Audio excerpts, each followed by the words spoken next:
সবাই তো আমাকে ছেড়ে চলে গেল রে রহিমা, তোমার যদি মনে হয় রহিমা তুমিও চলে যেতে পারো, তোমার ইচ্ছা হলে তুমিও চলে যাও, এতে আমার কোনো আপত্তি নাই রে রহিমা, তুমি চলে যাও। বিবি রহিমা কি বলল ভাই শুনেন ভাই।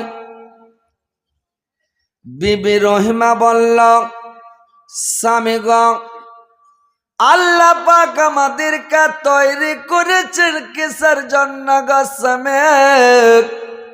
আল্লাহ পাক আমাদেরকে নারী জাতিকে তৈরি করেছেন পুরুষের সেবা করার জন্য, পুরুষ জাতির খিদমত করার জন্য, পুরুষকে ভালোবাসা দেওয়ার জন্য, আদর করার জন্য, তার সেবা তাবিদারি খিদমত করার জন্য। আপনার সাথে আমি দুনিয়াতে সুখ ভোগ করেছি, শান্তি ভোগ করেছি, আনন্দ ভোগ করেছি। যখন আপনি ভালো ছিলেন তখন আপনার সাথে আমি কত আনন্দ ভোগ করেছি। আজকে আপনি অকেজ হয়ে গেছেন, বিমারি হয়ে গেছেন, দুর্বল হয়ে গেছেন, কমজোর হয়ে গেছেন বলে আপনাকে ছেড়ে আমি চলে যাব না, এটা কোনোদিন হতে পারে না। আপনার সঙ্গে যখন আমি সুখ শান্তি ভোগ করেছি স্বামী গো, আপনার সাথে আমি দুঃখের সময় মুসিবতের সময় আপনার সাথে আমি থাকব, আমি আপনাকে ছেড়ে কোথাও যাব না। বুঝতে পারছেন মা বোনেরা? কত সুন্দর কথা, কত ভালো কথা বললো যে আল্লাহ আমাদেরকে নারী জাতিকে তৈরি করেছে কিসের জন্য? পুরুষের জন্য। পুরুষকে শান্তি দেওয়ার জন্য, আনন্দ দেওয়ার জন্য, সেবা করার জন্য, তাবেদারি করার জন্য, খিদমত করার জন্য আল্লাহ পাক তৈরি করেছেন নারী জাতিকে। তো এই তোমরা নারী জাতি, তোমরা স্বামীর সেবা করবে, তাবেদারি করবে, খিদমত করবে, স্বামীকে ভালোবাসা দিবে, স্বামীকে আদর করবে, এই জন্য আল্লাহ তোমাদেরকে তৈরি করেছে। তো বিবি রহিমার মতো হইতে হবে। এখন বর্তমান যুগে স্বামী যদি একটু কমজোর হয়ে যায়, দুর্বল হয়ে যায়, প্রেসার লো হয়ে যায়, তো বলবে যে তোমাকে বিহা শাদি করে জীবনে সুখ পেল না জি। বলে কেনে রে? কইছে তোমার পুলিহা লাগাই ছুটে না, তোমার মানে কোনো ক্যালসিয়ামই নাই, তোমার কোনো শক্তি নেই, তোমাকে মানে আর বিহা করাটাই ভুল হয়ে গেছে, মানে এরপরে জাইত মেরে দিবে যে ভাই। বুঝতে পেরেছেন? তো এইভাবে মা বোনেরা জাইত মারতে হবে না, নাশুকুরি করতে হবে না, পুরুষের নিন্দা করতে হবে না। আজ হয়তো বেমারি হয়েছে, অসুখ হয়েছে, শরীর কমজোর হয়েছে, তো কথা হলো যে ইনশাল্লাহ ভালো হবে, এটা দোয়া করতে হবে, এরাদা রাখতে হবে, ওষুধ পানি খেতে হবে, ইনশাল্লাহ ভালো হয়ে যাবে। তো এই মেয়ে ছেলেরা এই মানে নিন্দা করে, তো নিন্দা করতে হবে না, স্বামীকে ভালোবাসতে হবে, স্বামীর আদর করতে হবে, স্বামীর সেবা তাবেদারি করতে হবে, খিদমত করতে হবে, স্বামীকে ভালোবাসতে হবে, তাহলে তো কাজ হবে।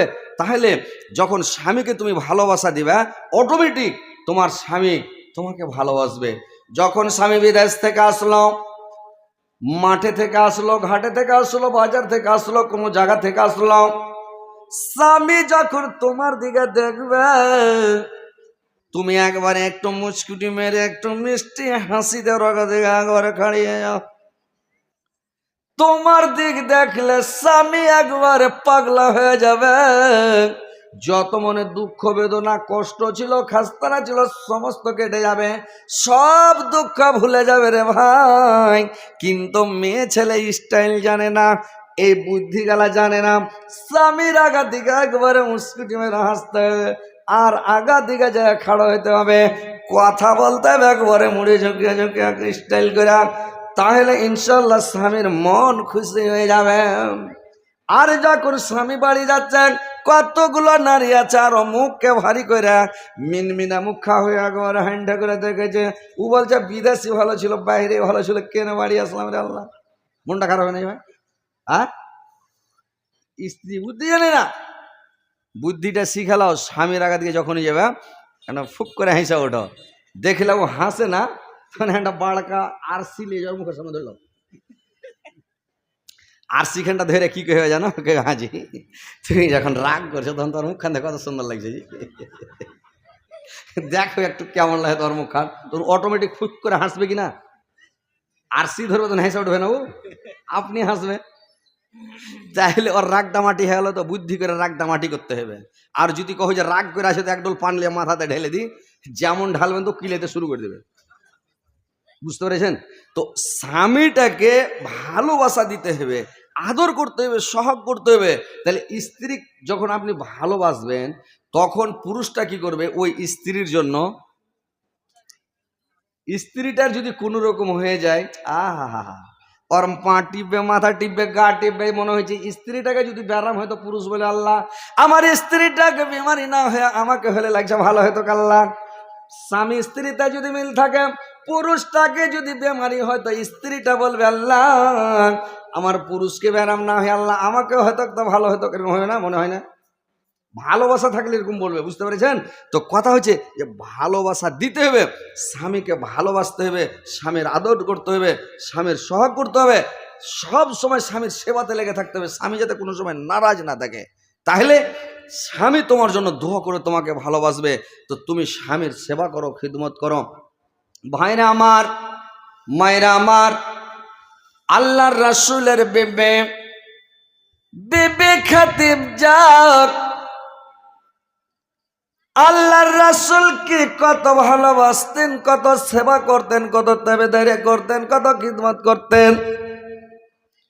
খাদিজা যখন মরে গেলেন, দুনিয়া ছেড়ে চলে গেলেন, আল্লাহর রাসূল যে কোনো সভা, যে কোনো মজলিস, যে কোনো অবস্থাতে, যে কোনো জায়গাতে কোন মানুষ যদি খালি খাদিজার নাম নিয়ে নাই, আল্লাহর রাসূল সমস্ত গল্পকে বন্ধ করে দেয়, সমস্ত আলোচনা বন্ধ করে দেয়, খাদিজার গুণ বর্ণনা করতে লাগে, খাদিজার গল্প করতে লাগে। রে ভাই, খাদিজাকে কত ভালোবাসতেন আল্লাহর রাসূল, আর খাদিজা আল্লাহর রাসূলকে কত ভালোবাসতেন। যে খাদিজা দুনিয়া ছেড়ে চলে গেছে, কিন্তু আল্লাহর রাসূল ভুলতে পারে না, খাদিজার গুণ ভুলতে পারে না, সব সময় খাদিজার গুণ বর্ণনা করে। দেখতে দেখতে একদিন আল্লাহর নবীর বিবি আয়েশা একদিন রেগে গেলেন, আল্লাহর রাসূলকে বললেন, নবী গো, আপনার বয়স যখন 25 বছর, খাদিজার বয়স তখন 40 বছর, আর আপনি একটা জাইফি বুড়িকে বিয়ে করেছিলেন, আর জাইফি বুড়িকে বিয়ে করার পরে সব সময় খালি খাদিজা খাদিজা খাদিজা, সব সময় খালি খাদিজা খাদিজা করছেন। কি ব্যাপার? এত সুন্দর যুবতী রূপসী আপনার সামনে স্ত্রী দাঁড়িয়ে আছে, একবার নাম নিচ্ছেন না? মানে আয়েশা বলে সব সময় খালি খাদিজা খাদিজা বলছেন। আল্লাহর রাসূল বললেন, আয়েশা, আল্লাহ পাক আমাকে এখনো খাদিজা বাদে আরো 10টা স্ত্রী আমাকে দিয়েছে আল্লাহ পাক, কিন্তু খাদিজার মতন একটা স্ত্রী আল্লাহ পাক আমাকে এখন পর্যন্ত দান করে নাই। খাদিজার মতন একটা স্ত্রী আমার হয় না। খাদিজা আমার কত ভালো ছিল রে আয়েশা। আমি যখন দিনের দাওয়াত দিতে যেতাম, তাবলীগ করতে যেতাম, যখন কালমার দাওয়াত দিতে যেতাম, রাত্রিবেলা যখন আমি বাড়ি আসতাম রে আয়েশা, রাত 2টার সময়, 12টার সময়, রাত 3টার সময় যখনই আমি আসতাম, গেটের কাছে এসে একবার খালি ঠোকা মারতাম, খাদিজা, গেটখানা চট করে খুলে যেতাম, খাদিজা আমাকে ভিতরে চট করে টেনে নিয়ে কেবল খাড়া লাগিয়ে নিতেন। একটা মিনিট দেরি হতো না, আমাকে এক